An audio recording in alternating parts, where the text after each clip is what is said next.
Hello, race fans. Welcome to another episode of Short Track Guys Podcast, brought to you in part by Story Bleich Roofing. We've got you covered.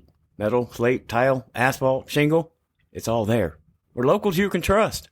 Don't get caught with a company that disappears when you have a question or concern. That's Story Bleich Roofing right here in Pensacola, Florida. I am your host, Thomas Faddis, alongside two of the same short track guys in the studio as always. Driver of the 07 Sportsman here at Five Flag Speedway in Pensacola, Florida, our own backyard, Jim Pokrant.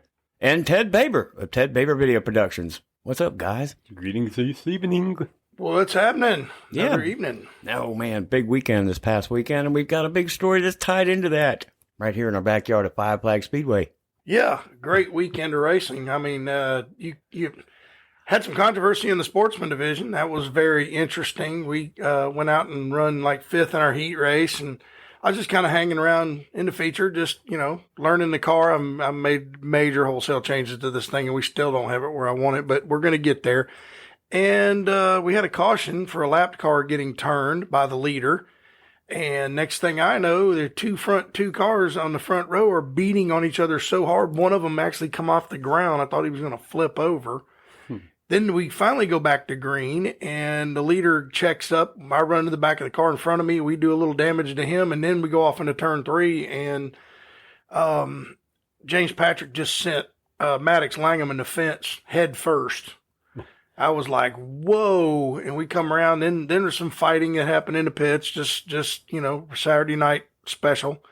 And Go to a race and a hockey game breaks out. Yeah, something like that. But we wound up with a podium finish Friday night. I was very happy with that. First one in a while. It keeps my streak alive for trophies, consecutive seasons with at least one trophy. So, it kind of worked out good. We wound up third.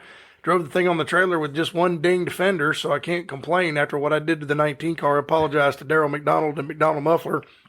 And congratulations to his brother Parker for getting his first feature win. Yes, you were in a McDonald's sandwicher for a little while. Yeah, that was kind of funny on the Sarah. I thank Sarah Doherty for spotting for me because my other spotter had to work. And she said, "You got a McDonald in front of you and a McDonald behind you." I said, "I'm in a McDonald's sandwich." Yeah, no mayo, hold the lettuce. Yeah, hold the lettuce. No special sauce over here. But it was a fun race. It was good. They battled all the way to the end. The two brothers were sideways coming off of turn 4, and I'm watching going, "Oh, please don't wreck each other. Don't do that." That would be a long, quiet ride back to the shop. That would be terrible. The only thing good, they would have handed it to me, but I thought it was cool to be part of that, and we brought it home with a podium finish. So it's in one piece. I can work on it, make it better. There you go. Yeah, it was Parker McDonald, Daryl McDonald, Jim Pokrant right here in our studio, Robert Barber, James Patrick, Maddox Langham, and Peyton Guy round out the top 7 in that sportsman feature. And we had a crown stock race, too. There was, Okie Mason did it again. But that is not going to be our Story Bleich Roofing Driver of the Week, and we will come up with that in just a little bit. But Okie Mason comes with 2 in a row. Ryan Bleich, Braden Kitchen, Ryan Maxwell, and Tyler Young on the top 5. But what's up with that Okie Mason and a crown stock? Well, I don't know. he's won everything else, so why not? He drove the wheels off. He didn't make the pass till like the last lap. I think he got around Ryan Bleich on the last lap. Ryan Bleich of Story Bleich Roofing, one of our sponsors. We appreciate him. Does a great job in that car. He's won a lot of races, and that car was track champion last year. And I think his wife got her first start.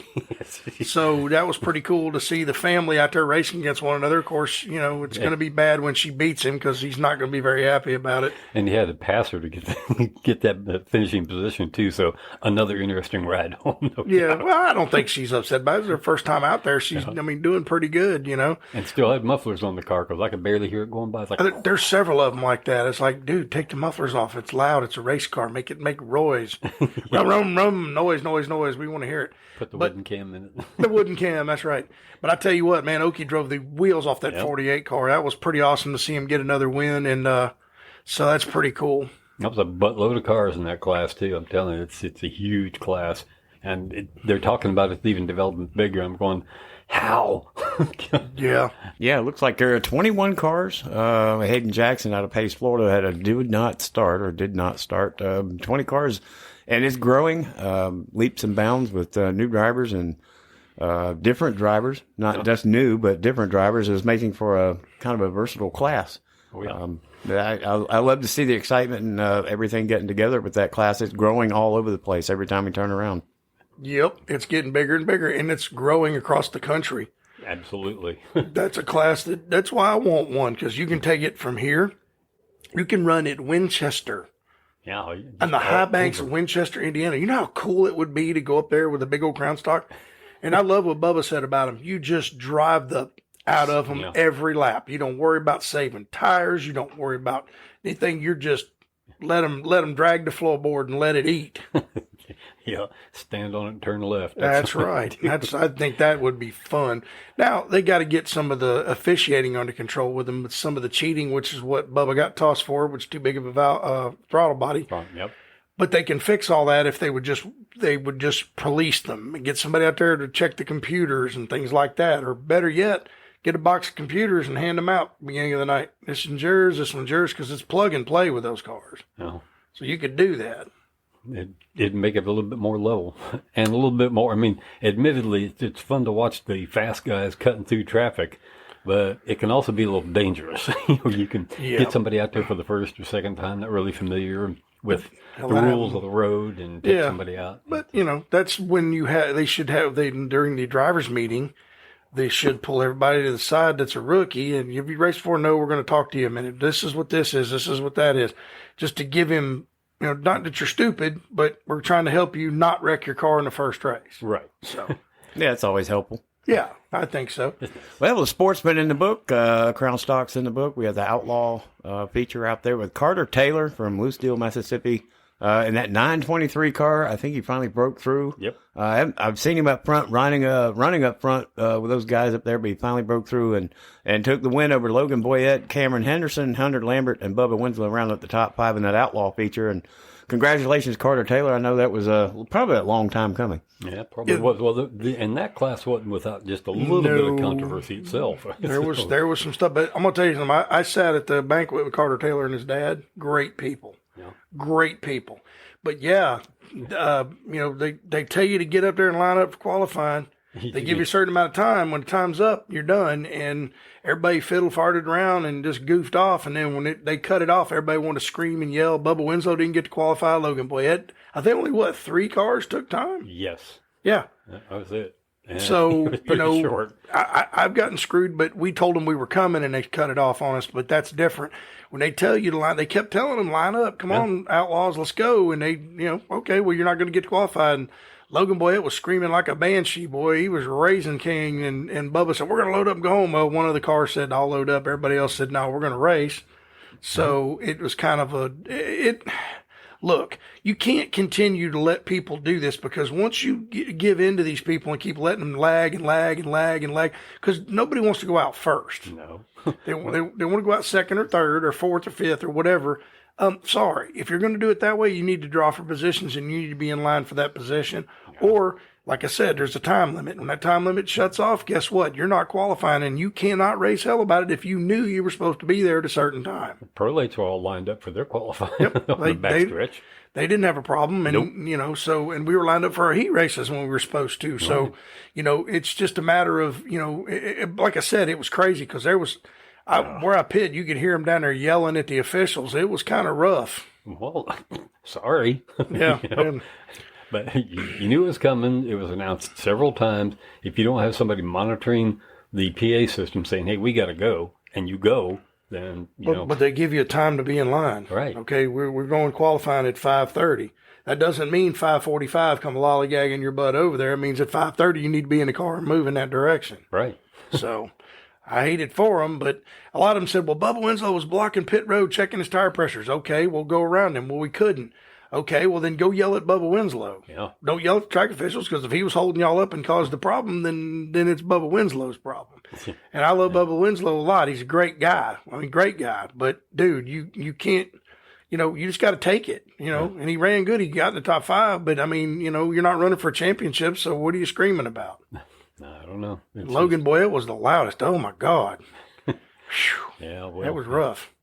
Well, the 3 winners in the books there that night, and to top it off, the Alan Turner Prolate model. The Alan Turner Prolate model started up, and Ted got to run down on those big boys. Yeah, our man Seth Christensen came out with the win, and boy, he didn't just win; he put on a clinic. It was a great race. Oh yeah, once he got the lead, it was ABC you. Yeah, he was in, not quite in another zip code because he did get caught up in a little bit of traffic here and there, but he was not.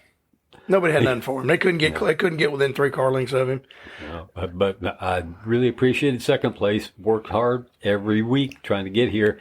That's Augie Grill, Augie Doggy. Yep. Out of Hayden, Alabama. And then John Bolin had a good run, too. He came in third. Then we had Carson Brown. Jake Finch had a pretty good run coming in the top 5. Not exactly, completely within his norm, but it was still a good run. He's won 2 big pro late model races this year. Yeah. One in Montgomery, one in Ops. So, yeah. Yeah. And then Colin Allman and Jason Vale. Jason Vale is starting to show himself there pretty well. I Yeah, he is. Yeah, and then local man Dustin Smith was 8th. Chase Pinsino out of Ontario, Canada, was 9th, and then Mike Litchfield rounded out the top 10. And then we have Clayton Green, Luke Yarbo, Elliot Massey, also another local driver from Loosedale, Mississippi. Then George Phillips, Jim Wall, Zach Dixon, Christopher Hogan, and Memphis Villarreal. We also had Landon Devon there, but he did not get a chance to start. So unfortunately for him, didn't get a chance to get out there and play. I think he crashed in practice or qualifying. That was the one late model. Yeah, that one. Yeah, he stuffed it. Oh, that was head on. Yeah. It killed that car. That one kind of scared me the way he went in head first. Oh goodness, that was an awful wreck. Yeah, we all heard it from the pits. We're like, boom. Yeah, like boom. It's like, oh goodness. Yeah. But that was a good race. But congratulations to Seth Christian. He deserved to win them because he had the car to beat. Augie faded a couple times, but got back to second. Right. Driving for Justin South. Man, Augie's he won. We didn't mention this, but Augie won up in Cordele, Georgia, 100 lapper the week prior to that. Ooh.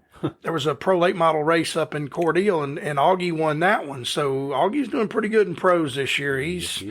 He's going to be in some super races too, but I'll tell you what, man, you know as well as I do, Augie Grill is a local legend. He is. And a great race car driver, and we're glad to see him running up front again. Yeah, and a really nice guy too. Oh yeah, great guy. Oh yeah, wonderful person too. Yeah, that Alan Turner Pro Late Model race 100 will come back on May 31st, and maybe Augie will take that second go. You know what? Not good enough. We'll do one more better next time, but we'll see them on the May 31st here at Five Flag Speedway. But speaking of those guys that we just listed, they ran up here. Well, they're going to be running next weekend at the Rumble by the River. We're going to get to that in a second. But to tie this all in with the supers, we had a big story there with some of the guys that are coming up. One in particular, we have to... Kind of a youngster. Good guy that's, done pretty well for himself in short track racing, but got an opportunity to drive a Dale Earnhardt Jr. Xfinity car. Yep. He said Ream called him first right after the Derby. And he said, I was down in the dumps after the Derby, and they called me, and then Junior Motorsports called me a week later, and they offered me the ride. We're talking about the one and only Bubba Pollard driving the 88 car for Ream Air Conditioning in the Xfinity Series at Richmond. Right. The only Bubba in racing. Only Bubba in racing. We're on Bubba in NASCAR now. Yeah. But you know what? To be fastest in practice, and then over a 30 lap average. He didn't turn the fastest laps, but he was the fastest average. Then he went out and blew qualifying, first car out because he had no points. Yeah. And just blew turn one. He said he was having trouble with the brakes. He said the supers are light, plenty of horsepower, and they got great brake packages. Those cars have good brakes, but you have to use more brake pressure, and he didn't know that. Right. Blew turn one. The only reason he made the race, there was one other car that dropped out before qualifying that had a problem and didn't qualify. If that car would have qualified and out-qualified Bubba would have not started. Ugh. Started 37th. Right. Mm-hmm. And when the checkered fella, he's running 6th. Now, he drove up to 19th in the first stage. But every time he come on pit road, he hasn't done a lot of pit stops in forever, much less NASCAR where there's a speed limit. You have to go so slow and your little lights and all that stuff. He said he screwed up on pit road. He'd go back to like 24th. He would drive back to like 15th.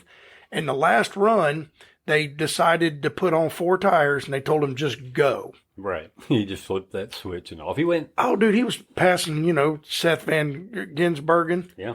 And he passed Parker Kligerman. He passed Austin Hill. He was getting it. He got AJ Allman. He said AJ got a little mad at him. He got an AJ a little bit, and AJ gave him the finger. But He hey, dinged him up a little Well, I think he said AJ got back to him. yeah, he gave And him a let him little know. shot in the bumper. Let him know he wasn't, bit. hey. Pickle was happy with that. But I mean, for your first time ever sitting in a 3,600-pound car Yeah. at a racetrack, you maybe run. I think you run late models there once. Right. Yeah. And to do as well as he did up to sixth place, dude, can you imagine what would happen had he qualified in the top 15? He was 3/10 off of fifth place at the end of the race. I know And that. the cool thing was Chandler Smith wins the race. Snowball Derby winning Yes. Chandler Smith. Yep. So we got another driver in that race that, and if you look through that field, how many of those guys have run the Snowball Derby or won it? Yeah. Right. Yeah. And here our guy is getting up there, having a great run. Man, I was so proud. I watched that whole race, dude. I had the biggest grin on my face for the rest of the day, man. If you didn't know, because this is what some of the podcasts we're talking about I was listening to is, if you didn't know who Bubba Pollard was, you damn sure know who he is now. Yeah. Because they were talking about him. Oh yeah. Everybody So, was. Yeah. That And was cool. he's got a good interview on the Dale Jr. download Yes. with Dale Jr. about the whole experience and where he comes from, and you know more about Bubba Pollard now than you ever have if you didn't know some of the stuff that he said. But what an experience, and we look forward to getting him back in the car. And I think, Jim, did you say he was maybe working on something here in the future? The guy at Ream that got him the job said him that he would hook him up, and I'll bet you money Bubba probably got a cut of the purse. It probably got a little bit of salary plus all the T-shirt sales. I guarantee you he got a cut of that because they said they sold a crap ton of Bubba Pollard T-shirts and hats. Got a bunch more fans. Did yours come in? I got my shirt. Did Yeah. you? Oh, yeah. I got it right before the race. It was cool. I got it that Friday, so I got to wear it Saturday when I went to the Oval Office Pub and Grub off of Avalon. Me and my buddy Victor Herm Right. went over there and watched the race. Man, and it was just so cool to sit there, eat a hamburger, and watch Bubba do really well because we're like watching it. Where's he at? Dang, he's up to 19th from 37th to 19th in the first stage. I mean, if the man could have been in the top 15, he may have gave Chandler Smith a run for his money. But congratulations, Bubba. We're really, as a fans, we're really proud of you. Yeah, he's going to get out of that sixth place at Richmond in the Xfinity with Dale Jr. in that Ream Chevrolet and hop back into that 26 here at the ASA Southern Super Series Rumble by the River this weekend in Montgomery, along with a bunch of other drivers that we've mentioned, and some of them are still sticking on the wall, and I don't think they're going to go anywhere, but that's a big rundown. They got the pros and the supers this weekend at Montgomery Motor Speedway. The likes of John Bolin, Jackson Boone, Tyler Elrod, Gio Ruggiero, Billy Van Meter, Colby Howard, Dawson Sutton, Bubba Pollard. Casey Roderick is back in the seat in that 26. Timothy Watson from Panama City. We've seen a lot of him in the Outlaws here and making some late model runs there, doing really well. Cole Butcher, big winner here just recently. Dustin Smith from just down the road in Mobile, Alabama. Michael Goddard, Jet Nolan, Jake Finch, Stephen Nassy, Matthew Craig, Michael Hinden, our 112, Augie Grill from Hayden, Alabama. Doggy. Go get him, Augie.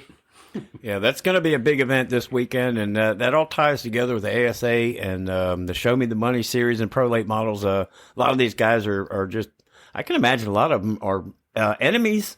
Kind of like what Daryl would say, they were frenemies. Frenemies. Frenemies. Yeah, exactly. They could probably sit in a pub and hang out together, and then when they go on the racetrack, they don't know one another. Well, Put on that helmet, things change. Yeah, your brain squirts out and hits the floorboard. You just go dumb when you get in a race car. No, ain't no friends on the racetrack. And you go out and drive your butt off, and then when you take your helmet off, your brain comes back. Oh, I'm normal again. Yeah. Well, We can't be too smart and do this mess. you hit that wall one too many times, you get a little shook up. Yeah, I've hit it forwards, backwards, sideways, each corner of the car. Yeah. It doesn't give. I never understand. I figured the one time I'd hit it, it'd break, but nope. Nope. Nope. Guardrail neither. No, that wall does not move either. I can promise you. That thing don't go nowhere. I did move one of those big concrete blocks back about 1.5 feet at the Derby one year. I remember when you stuck your nose in the fence in turn 3. And That's the what nose that was in off of 2. Because I got underneath Wayne Burkett and he caught me and we went spinning and blamo.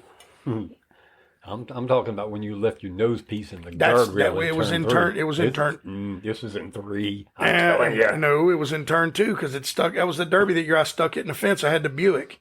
and it killed the horns. It was right there. It was right there on the back straightaway, right just off of 2.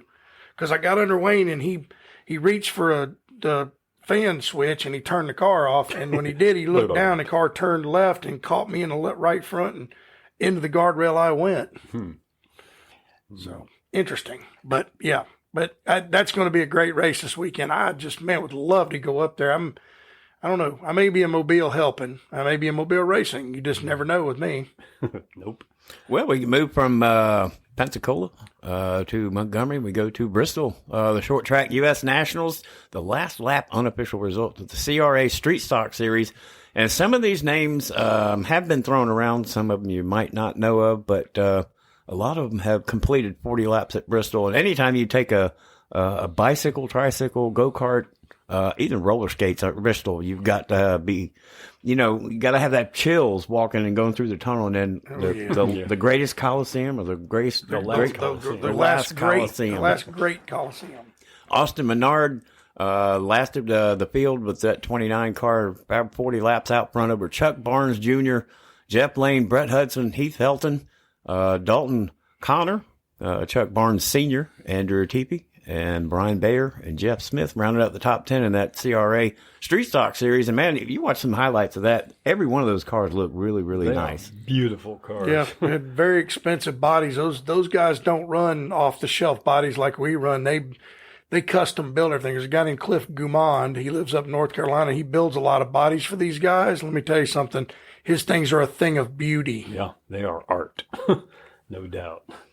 Yeah, congratulations to Austin Menard. And we do the Voorhees Compact Touring Series was there, too, as well as the Modifieds. But Tom Gosser got the win there in that Compact Series. And those cars are dressed up a little neat, too. Yeah. They're not just bringing from the junkyard. They dress them up, the nice little wrap on them. And, I can imagine getting in one of those cars. That's got to be a lot of fun. They've been here before, too. It's a highly entertaining race. And they're fast. Very. Man, they're fast. Yep. The Modifieds, the Midwest Modified Tour is a name we're going to throw out. We've heard quite a bit. His name is Cody Stickler. Never heard of that guy. Not that guy. Cody Stickler, Matt Dimmitt, Kyle Purvis, which we've thrown around, Chuck Barnes again, Tim Burkett runs out the top 5 of that. But Cody Stickler, man, I'm telling you, he seems to win just about everywhere he goes. Dude, he won the Derby, 75 lapper, taking was a $5,000 something like that. I don't remember I thought it was 1,000, but I could. No, it was more than that. It was maybe the start in the back. The start in the back, and by lap 50 of 75, he was leading and long gone. He's like, bye-bye. The dude is a modified ace, and they tore that car apart looking for. Everybody swears he runs traction control. They tore that car apart. He also won down in New Smyrna earlier this year. Yeah. So the dude wins just about everywhere he goes in that 46 car. And it don't have a big fancy body like some of the cars got, but man, that thing is fast. Yeah. Yeah. Gotta love some Modifieds. Oh, yeah. I mean, whether it's the Tour Type, whether it's the Wayland, or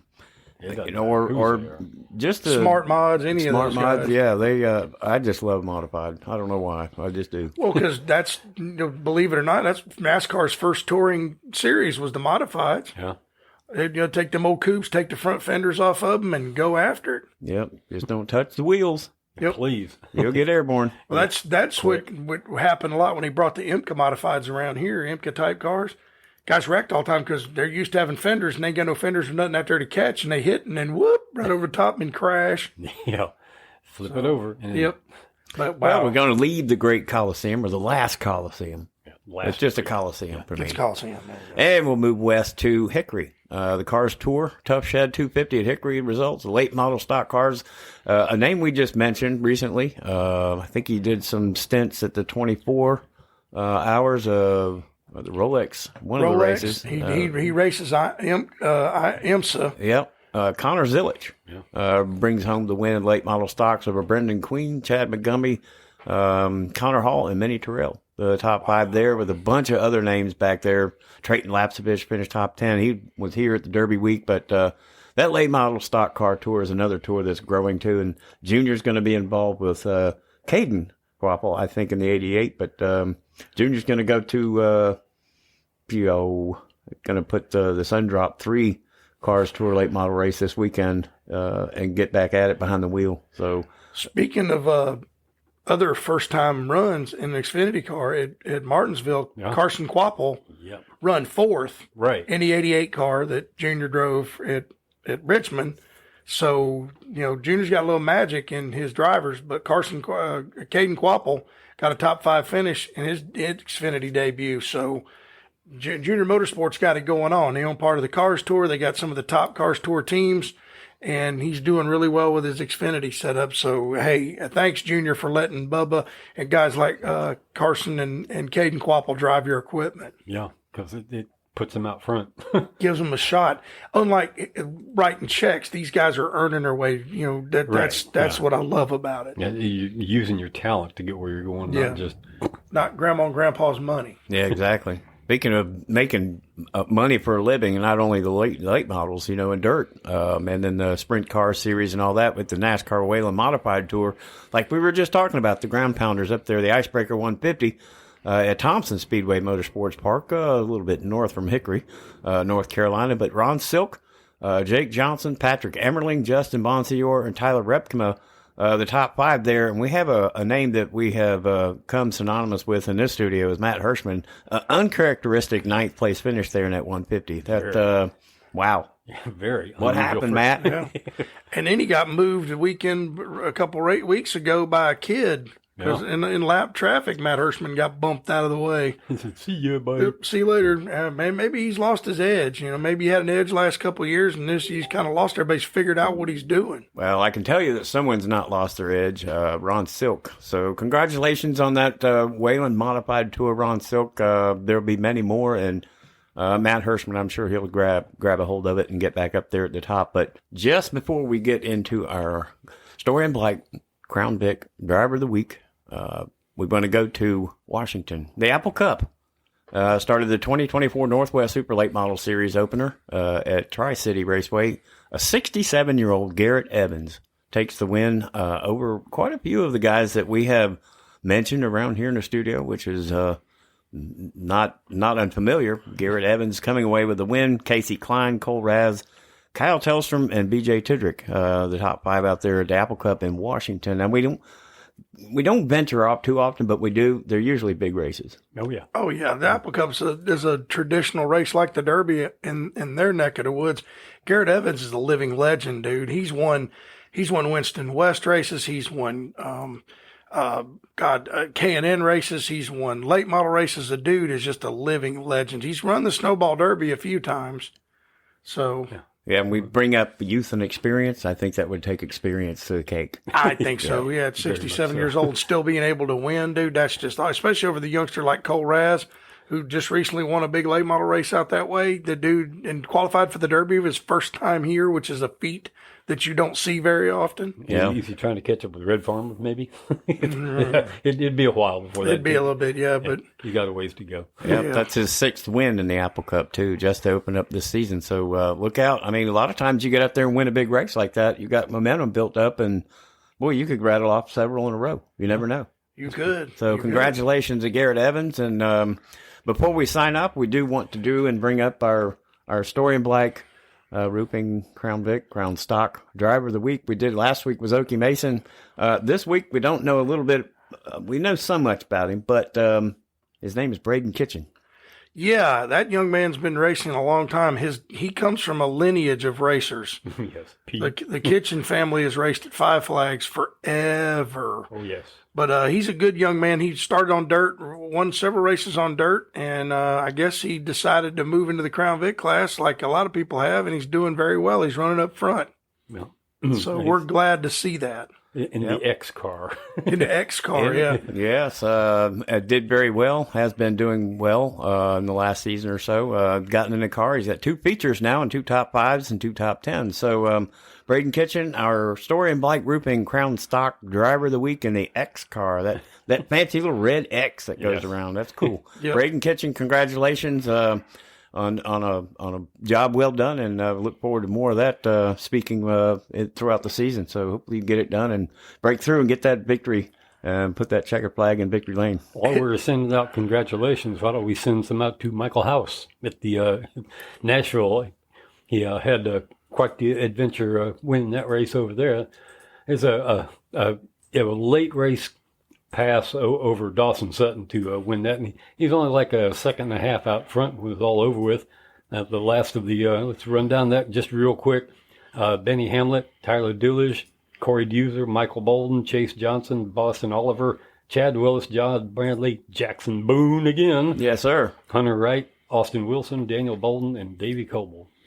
It's good to see Jackson Boone back after his crash at the Derby. Yeah, it was pretty awful. He had a pretty major concussion in that wreck, so glad to see him back behind the wheel. Hopefully he's all healed up and haired over and ready to race. Well, Yeah, and that was the race Boston Oliver took over that Emma Britt 38 late model that they were having trouble with, and went through their little stints of trying to get a car, trying to get an engine to bid in because he blew up in practice, and made his last ditch effort on Facebook and put a notice out there. We're trying to get some help, and Emma happened to see it, and they connected, and Kurt Britt, her dad, and Emma took that 38 Pro Late model up there with Boston, and Boston did really well.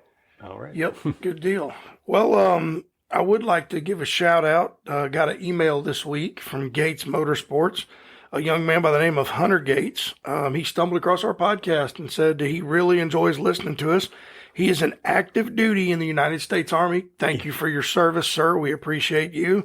In Fort Wainwright, Alaska. That's a little bit of a hike. Yeah. And he appreciates us for covering short track racing because he said there's not a lot of podcasts that do, and he listens to us every week. And we just want to tell him thank you. And he's going to put together a late model and go racing when he gets out of the Army. So we wish him the best of luck. Hunter, thanks for listening. And anybody else out there, send us an email. We'd love to hear from you. Oh, yeah. Yeah, we do appreciate that and all our listeners. But just before we sign off, we have a little bit of a condolence to set out with a racer, a fellow racer, a friend of many at Five Flag Speedway, local area, Brandon Fowler. Sorry to hear about your dad, man. Unfortunate. Yeah, his dad was a great guy. Glenn Fowler raced. I've raced against him many years ago in Superstock, a long time ago. But Glenn was always just a great guy to talk to. He had story after story. He would tell you things. And if he liked you, man, he thought the world of you. And I think the world of him. And at all the people I've raced against over the years, battled for championships, battled for wins, Brandon Fowler is one of the cleanest drivers you'll ever race against. And I'm really sad to him and his son Brandon lost his dad, and his son lost his grandfather. And it was all of a sudden. It wasn't anything that was an illness or anything. So, Glenn, we're gonna miss you, buddy, and we know where you're at, and we'll get to see you again one day. Oh, yes. Thoughts and prayers to the family. Yep. Oh, and his service is this Friday night at Faith Chapel in Cantonment. If anybody wants to go, your racers are all welcome. Brandon said if you want to come before the service and share stories and talk, he's going to be there early. So just letting y'all know. All right. Well, I hate to end on a note like that, but it's all bright, because they're looking down on us at all, and still with us. So we'll bring back some more results, I guess, next week with all these big races going on. Rumble by the River, right. Some others, with Dale Jr. in that Cars Tour late model race. And we will be back in the studio next week, next Wednesday, with all the results. And thank you again to the listeners, Story Bleich Roofing, for your support. We do appreciate it. We wouldn't be able to do this without all of it. It ties in together. And thanks, guys, for coming over weekly, talking short track racing. It is what we do. It's our passion. So until next Wednesday, we will sign off with a 1, 2, 3. Let's go, Brandon. Good night, everybody. Be strong, America. Thanks for listening.